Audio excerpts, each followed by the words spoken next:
Hello বাচ্চারা, আজ আমরা শুনবো শিয়ালের ফাঁদে বন্দি বাঘ নামক গল্পটি। শুরু করা যাক তাহলে। জঙ্গলের মধ্যে টুনা আর মুনা হরিণ দুজনে ঘাস খাওয়ার জন্য আসে। ভয়ঙ্কর একটা আওয়াজ শুনে তারা খুবই চমকে যায়। তখনই তারা গাছের আড়াল থেকে বাঘকে বেরিয়ে আসতে দেখে। দূর থেকে বাঘকে দেখে তারা তো খুবই ভয় পেয়ে যায়। শোন রে হরিণ ছানারা, আজ আমি তোদের দুজনের মধ্যে একজনকে খাবো। আমার হাত থেকে তোদের দুজনের নিস্তার নেই। বাঘ এই সমস্ত কথা বলতেই থাকে। তখন হরিণ ছানাদের বন্ধু শিয়াল সেখানে এসে দূর থেকে সব শুনতে থাকে।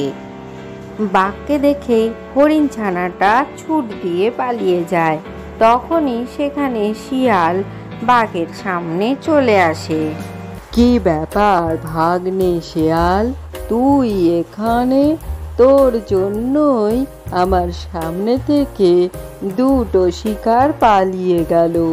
আরে মামা, তুমি শিকার ধরতে পারোনি বলে আফসোস করো না। ওদের পেছনে দৌড়ে কি আর তুমি পারবে? তোমাকে একটা বরং ভালো বুদ্ধি দিই। আমি ওদের জন্য একটা ফাঁদ পেতে রেখেছি। সেই ফাঁদে ওরা পা দেবেই দেবে। ঠিক আছে, দেখি তোর বুদ্ধি কেমন কাজে লাগে। এরপর শিয়াল যেখানে ফাঁদ পেতেছিল সেখানে বাঘকে নিয়ে যায়। বাঘ সেখানে গিয়ে দেখে একটি গর্তের ওপরে কিছু লতাপাতা বিছানো রয়েছে।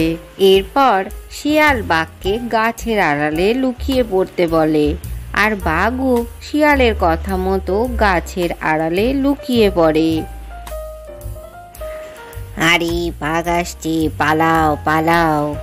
এই আওয়াজ শুনে বাঘ হরিণ গর্তে পড়েছে ভেবে ছুটে এসে সেই গর্তের মধ্যে লাফ দিয়ে দেয়।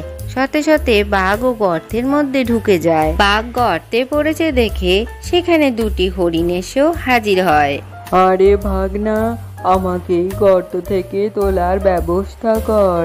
এই গর্তে হরিণ তো পড়েইনি, আমি পড়ে গেলাম। মামা, গর্ত থেকে তোমাকে তুলতে পারি, একটাই শর্তে, তুমি আমার বন্ধু হরিণদের খাবে না, কথা দাও। ঠিক আছে রে ভাগনা, আমি কথা দিচ্ছি তোর বন্ধুদের আমি খাবো না। এরপর শিয়াল মুখে করে একটি দড়ি নিয়ে এসে বাঘকে গর্ত থেকে তুলে ফেলে। শোনো বাঘ মামা, তুমি খুব অন্যায়ভাবে জঙ্গলের পশুদের মেরে খাচ্ছ। এটা তো একেবারেই ঠিক কথা নয়। তোমাকে জব্দ করার জন্যই আমি এই ফাঁদ পেতেছিলাম। আজকের পর তুমি আর এই অন্যায়ভাবে পশু শিকার করো না। না রে ভাগনা, তুই ঠিক কথাই বলেছিস। আমি আজ থেকে আর অন্যায়ভাবে পশু শিকার করব না। আজকের গল্পটি থেকে কি শিখলে বাচ্চারা? কেউ বিপদে পড়লে অবশ্যই তাকে সাহায্য করা উচিত।